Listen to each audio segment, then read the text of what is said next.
अस्सलाम वालेकुम, मेरा नाम डॉक्टर फरताश है और मैं बुनियादी तौर पे एक यूरोलॉजिस्ट हूँ। मैं college of physicians and surgeons का फ़ेलो हूँ और आज जिस मौजू पे मैं अपने वीडियो चैनल की तवज्जुह से आपके पास जो वीडियो लेके आ रहा हूँ वो है गुर्दे के पत्थर और ग़िज़ाई एहतियात।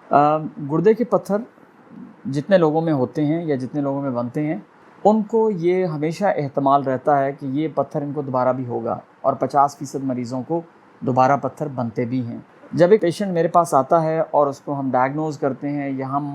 ये तशख़ीस करते हैं कि उसको गुर्दे का पत्थर है, तो मेरे क्लिनिक पे जो मैं उनको मशवरा देता हूँ और जो मेरी हत्तुल मक़दूर कोशिश होती है वो ये है कि चलें हम इसके पत्थर का इलाज कर देते हैं, लेकिन इसको दोबारा ये पत्थर ना हो और पत्थर मत बने, और ये जो पत्थर अभी बने हुए हैं इसका साइज़ मज़ीद बढ़े ना। बहुत सी ग़िज़ाई एहतियातें हैं जो हम अपने मरीज़ों को बताते हैं, जिसमें जो इम्पॉर्टेंट है वो ये है कि मरीज़ को हम ये कहते हैं कि वो पानी ज़्यादा से ज़्यादा पिए, क्योंकि याद रखें ये इसी तरह है कि अगर आपने नमक के 2 चम्मच आधे ग्लास में डाले तो उनको हल करना मुश्किल होता है, लेकिन अगर आप वही 2 चम्मच एक पूरे ग्लास में डालेंगे तो उसको हल करना और आसान होगा। और अगर आप 2 ग्लास पानी में 2 चम्मच नमक डालेंगे तो वो और आसानी से हल हो जाएगा। इसी तरीके से जो फाजिल मादा हमारे जिस्म से ख़ारिज होता है, जो नमकियात हमारे जिस्म से ख़ारिज होती हैं, अगर हम पानी की मक़दार अपने ग़िज़ा में मुनासिब रखेंगे, लेट्स से 2 से 3 लीटर डेली, जिसका मतलब ये है कि 8 से 12 ग्लास रोज़ाना वक्फ़े के साथ अगर आप पिएंगे तो आपको गुर्दे के पत्थर होने के कम इम्कानात हैं। लेकिन इसके अलावा जो हम ग़िज़ाई एहतियातें मैं अपने पेशेंट्स को बताता हूँ वो ये है कि आपने नमक कम इस्तेमाल करना है, गोश्त कम इस्तेमाल करना है। जो लोग फ़रबा हैं या मोटे हैं उनमें समटाइम्स पत्थर होने के चांसेस ज़्यादा होते हैं एज़ कम्पेयर टू नॉर्मल लोगों में। तो ये भी ज़रूरी है कि आपका वज़न जो है वो ऑप्टिमल हो, मुनासिब हो। तीसरी जो इम्पॉर्टेंट चीज़ है वो ये है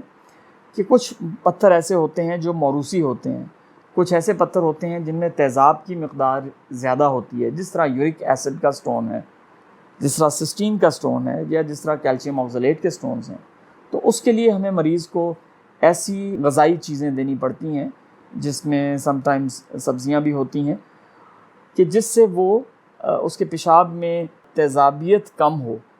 और अगर उसकी पेशाब में तेज़ाबियत कम होगी तो उसको पत्थर बनने के चांसेस कम होंगे।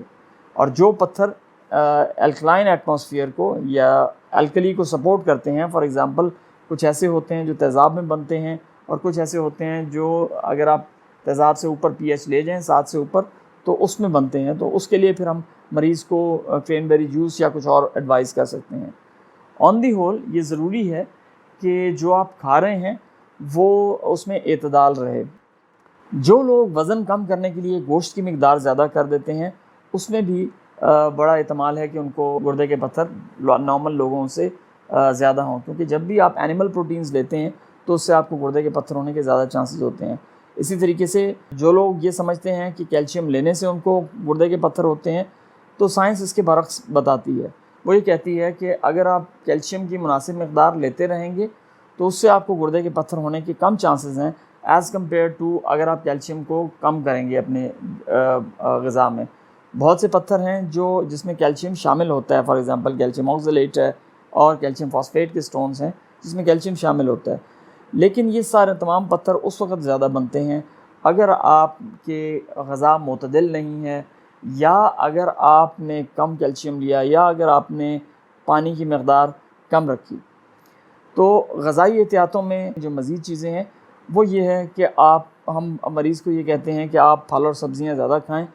और गोश्त मुनासिब मक़दार में लें। आपका बहुत बहुत शुक्रिया।